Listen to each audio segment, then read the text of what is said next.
Hey everyone, Vision Iverson here. I'm going to be doing a little bit of a different kind of video today. Today I'm going to be talking about a game that I played recently in the Star Guardian Cup in the Tacticians Pro Circuit. And I'm going to be going, since I usually play tournaments with no mic and no cam, I'm going to be going into a little bit of depth about the decisions I made and yeah, just explaining why I did what I did in this high stakes tournament game against a lot of the best players in Americas. So yeah, if you like this kind of content, let me know. I can definitely do more of this kind of thing. I thought it'd be kind of a cool thing to do. Just talk about some of the tournament games I played this weekend, and I did do quite well in the tournament. I ended up coming third out of 32 players, so was pretty happy about that. This game was actually on day two, so by doing well in this game, this was what guaranteed me into the final lobby. And yeah, I thought this was also a kind of a cool, interesting game I played. So yeah, we could just go over some of the decisions. So yeah, the first thing that I'm thinking about right here is that I want to tailor my board for the 2-1 augment. I'm sure many of you guys already know that on this specific patch that we were playing for the tournament, that you can tailor your board for 2-1 augment. So by playing the Syndra on my board, you only need 1 out of 2 Star Guardian to see Tiny Team, so that's the main thing that I'm thinking about here. And I don't want to tailor in any unwanted traits accidentally, like Prodigy. We don't want to see a Prodigy crest, so yeah, just making sure that my tailor is good for the 2-1 augment. And yeah, you can see my items is most likely looking a Void Staff or a Nashers. Instantly reroll hefty rolls. We don't have any gold, enough gold to make that work, or a crew spot. Mostly plays with crew. Now I think I'm hitting a quick scout to see if maybe if everyone is full open, we could think about Story of 7, but realistically this is just going to be between Hard Bargain and Heavy as the Crown. And I think if my board was a little bit stronger, I would take Heavy as the Crown, but because looking at my board, it's quite weak. And we also have the 2 out of 3 Crystal Gambit. Hard Bargain has a really good synergy with Crystal Gambit. So yeah, I do choose to take Hard Bargain. You can see since I'm quite weak here in terms of archetypes of augments that I want to take, I definitely want to take an Econ augment, because I'm not really expecting to win a lot in stage 2.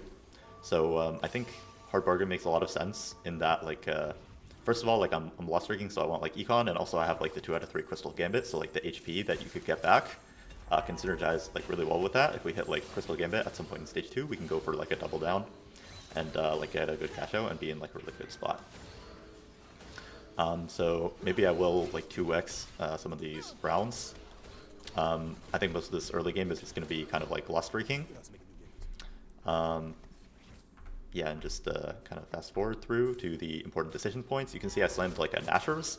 Nashers is a very strong and flexible item right now. It's very good into Akali, as I'm sure many of you know, but it can also be very good paired with IE on Jinx or paired with JG on Karma. So I felt good about slamming a Nashers. And I didn't feel too good about slamming a Void because I didn't really know what I could play other than Prodigies. And I think, from a Hard Bargain loose streak, you don't really want to be playing Prodigies because it's not a comp that wins out very often. Prodigies is much more of a comp that you want to play from ahead and then just get a safe top 4. So yeah, when slamming the Nashers, I was definitely thinking about yeah, if I get an IE, then I'll play Jinx. If I get a JG, I'll play Karma. Or if I get another Nashers, then we can go and play Akali. Yeah, so obviously off the carousel, there's no decisions to be made. I have Hard Bargain, can't really select anything. Stage 2 is pretty chill, just kind of chilling, loss streaking. Here I moved the item to Ezreal. I think I actually had to open for the 5 loss against Mekmeno. I knew he couldn't sell his board as well. So yeah, just sold the Syndra to be safe there. So yeah, we did get the 5 loss off. Our Econ's good. Our HP is not too bad because we have the Hard Bargain. And yeah, we natural Jarvan here in our level 5 shop. That makes us slightly leaning towards Akali, I would say. Or maybe also Karma, if we can get a glove, we could do a Nashor's JG, and then a Vow Jarvan would be pretty nice. So now next is the Augment. So we have 3 options here. I think I've rerolled. The main things I'm really thinking about here is just Pandora's items has a really good synergy with Hard Bargain. I can hard force whatever items I want, when the downside of Hard Bargain is that your items usually end up kind of messed up. And I was also thinking there's a specific bronze for Akali board that I was thinking of playing. But I did end up choosing to go with the Pandora's items pretty quickly because, yeah, it's a great synergy with Hard Bargain, as I said. And even if I get to the Bronze for Life Akali board, if I don't have like the right Akali items, then I don't feel like I'll be very strong. So yeah, we also Pandora's into a Nashor's, which is great, and we can slam the Bao Jarvan as well. And I was thinking about slamming Spark here, but I figured like between Spark and Void, I don't really care too much, and I really want like the QSS for Akali. So I saved the Cloak. And here's actually like kind of an interesting decision point. So we see that like Broseph in my pool, he's doubled down, and I'm actually still on a 7-loss streak. I'm pretty healthy. I feel like very indifferent if I win this round. I don't actually care about holding any of these units except for Jarvan and Aatrox. So I think I like totally agree with like just selling my board here to grief his double down. And I do get pretty lucky and fight him right away. So we're able to grief his double down, and like I don't think I would always like grief a double down, but I think just this specific spot, because I'm already on the loss streak, so I don't really care if I win this round. I'm getting HP back from Hard Bargain, and like him and I are both kind of playing for win out. So like if I can grief the other players that are playing for win out, then that's like a really good thing for me. So yeah, Hard Bargain on the carousel. Obviously not much here. We get like a Beltharius, level up, go back to playing our strongest board just to kill a few units. And yeah, we do complete the 10 loss here, but it's a pretty healthy 10 loss. You can see like with the Hard Bargain HP, and we were able to kill a few units. I actually do start to do my transition a little bit on the neutral rounds. Transitions are like extremely hard this set with the fruits, so yeah, even if you lose like a little bit of econ starting your transition early, I think it's like totally worth it. And yeah, here I got dropped like a Sunfire GS, which is like 2 very solid items. I don't even know what I'm greeting for as well. Like the main thing that I really want is like Shred, but I feel like those items are like more than good enough. So yeah, we execute the roll down. We find a Jarvan 2 and an Akali pair, which is pretty solid. And yeah, in our very last shot, we actually hit a Akali 2. So this is definitely like a pretty above average roll down. Although obviously we had like tons of gold going into it because of the 10 loss plus Hard Bargain. And yeah, so we fight Jinx too, but we're able to take care of him. Now the big thing that we just need to do is select the augment and get the right fruits. So in terms of these augments, I think Supreme Cell Circle, it doesn't really make a lot of sense here. Like it does give us 4 Supreme Cell, but we don't really have anyone good to put it on. And it is a bit understated for Prismatic. Bronze for Life 3 is interesting. I'm getting like a decent amount of value. There is like a specific Bronze for Life Akali board, and like I already finished my roll down and I want to go level 9. So like I don't want to keep rolling for that, you know, like Karma kind of board. Like I would really like to go 9 on this board. So I think like if I didn't roll down yet, it would be like a little more attractive, but I don't think it's like the worst option. And here I see Blazing Soul, and I think Blazing Soul is an augment that people really don't like this set. But thinking about like Akali, well, first of all, she's like the fighter role, so she's always going to be getting the Blazing Soul first. She really likes AP because our build is double Nashor's QSS, so she doesn't have like a lot of built-in AP like from her traits or from her items. And she also likes attack speed a lot because we have like double Nashors, so that's going to synergize really well. And although Blazing Soul is like only good on 1 unit on my board, that 1 unit on my board that it's good on is like doing like pretty much all of my damage, right? So I actually thought that Blazing Soul was like really good here, and I was like really happy about it. And yeah, also in terms of just like archetypes of augments that I want to click here, I really want to click like a combat augment because I already hit my entire board with like good items, so I just want like a combat augment in this spot. So we're fighting Katarina. This matchup is not the best. I don't remember if I win this. I do actually end up winning this fight, but yeah, I think this matchup becomes like a little bit problematic later. And yeah, just talking about the roll down, like what I'm playing right now, the board I'm playing, I can pause on it for a second. This is like the standard Akali board, but I was also holding Poppy on the roll down, and if I hit a Poppy too, then I would drop the mech, so I would drop like Aatrox and Senna, and I would do 4 Supreme Cell plus Poppy. So that's like the one kind of flexible thing that I'm willing to do here. And you see I actually get like a really great positioning, so this guy's doing anti-Akali positioning. He's leaving a gap in his front line with the intention of if my Akali's right here, it will walk up and then ult to this kind of opposite side of his front line. But I did like an anti-Akali positioning that forces his Cassante to walk here, and then my Akali will walk up and instantly ult the Yuumi. So yeah, this is like a really good positioning by me. It's not like I would have been guaranteed to lose this fight even if I didn't position well, but yeah, we guaranteed the win, and we made this guy take like a lot of damage, which is like super good. Yeah, going into Carousel, again, we have Hard Bargain, so not really any decisions here.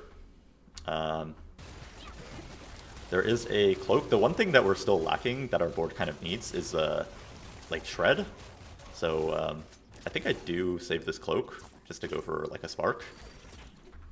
And yeah, the duo carry for this comp, you have like a couple options. I think Darius 2 is like pretty good, and then you can move those items to Lee Sin 2. And I think Rise 2, with no mentor, obviously he's not great, but he is kind of worse than nothing. And so yeah, we are able to get the 5 win streak for the stage. That's really the goal. Like when we 10 lost, we want to be like super strong stage 4 and get like a big win streak. And even though we 10 lost, you can see we're already in like the top half of HP because of like the hard bargain.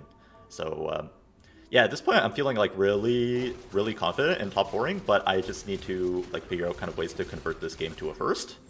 And yeah, whether that's like Akali 3 or just like pushing like level 9, level 10, getting like 2-star legendaries. In the end, luckily, we made a spark off the thing. So yeah, I think I was looking for Sterax here, because I want to spark my Jarvan and then get like, you know, another duo carry item for like Darius or Lee Sin. I have a couple options here. I could just go for Guardbreaker, or I could just reforge the belt. I don't remember what I do. I think I just go for oh, Even Shroud. Yeah, Even Shroud I think also makes a lot of sense. I didn't even think of that, but yeah, I am going to be doing like a decent amount of physical damage once I get like the Lee Sin and the Darius online. And yeah, Even Shroud's like a pretty solid item, and like slamming a Guardbreaker on like a Darius just doesn't feel very good when he has like no IE. So yeah, I think this is okay. I think just making Guardbreaker for like Lee Sin or reporting the belt is probably okay as well. Like with Pandora's items, it doesn't actually matter too much. And yeah, the current positioning that you can see I'm doing is actually another anti-Akali positioning that will hit their carry if they put it in the cubby. So I saw a lot of people doing cubby, and yeah, that's why I was doing this positioning. The second fruit that I ended up going for was Ultra Stance on Lee Sin. I'm not actually like 100% sure what's the best second fruit in this comp, but I think like intuitively it just makes a lot of sense to me, because like it buffs our Akali, it buffs our Lee Sin. Like our Akali is kind of like the hard carry, doing like almost all the damage. So like this is like basically the only fruit in the game that's actually gonna like actually buff our Akali. And 5 Executioner is like a pretty decent breakpoint. I think it's like maybe like a 10% damage increase, or like maybe even like a little more on our Akali. So yeah, I'm not 100% sure what the best fruit in this spot is, but I think sorry, what's it called? Ultra Stance intuitively makes a lot of sense to me. And fighting the Yuumi again, I think this is like a pretty good Akali matchup for Akali. Even though we don't get like the best positioning, we are able to take him out. Another hard bargain carousel with no decision. I get a Guardbreaker, which is pretty good because Lee Sin actually has like a lot of crit, and he has the ability to crit. And you can see like here, even though I am on a win streak, like I kind of like evaluated the lobby as being like not that strong, and that I felt like if I'm winning all these rounds, like if I go 10 and put like a Lee Sin 2 and a Zyra 2 on my board, I do feel like I can win this game. So I don't think I sold the extra Akalis at some point, and yeah, I'm not playing for Akali 3, I'm just playing for level 10 and like 2-star 5 costs, and like that was how I wanted to win this game. And like some of these like final boards is like pretty good matchups for me. Like I would say Kog'Maw is like a pretty good matchup for Akali. This fight gets pretty close. Thankfully his Swain does not really do any damage, and my Akali is able to out-heal it. So yeah, our econ's looking really good. Off this dragon, we're looking to move Even Shroud to Cassante and take like a third Lee Sin item. Like a Sterax or like a healing item would be pretty great, like BT Hodge, something like that.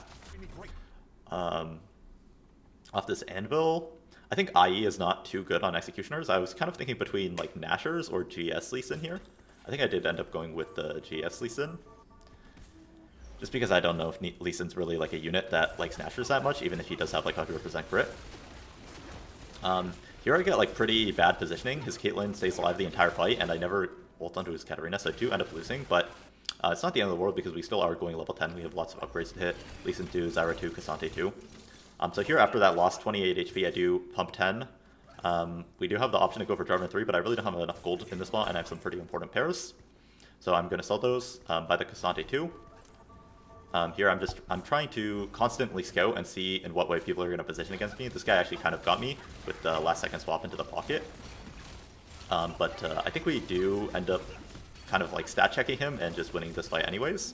Although it gets pretty close because my positioning was not like the most perfect. And yeah, with like 2-star 5 cost pairs, we're just going to be like rolling 0 every turn here, try and hit them.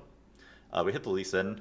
I feel pretty confident about beating this Kog'Maw player, and I'm also playing for first, so I just decided to lock here. Also, I think one other thing was that I was thinking about in this spot was like, I decided to full position for Michael because I felt a lot more confident that I could beat like Chunnington in the 1v1 than about beating Michael in the 1v1. Like I think Katarina's kind of a bad matchup.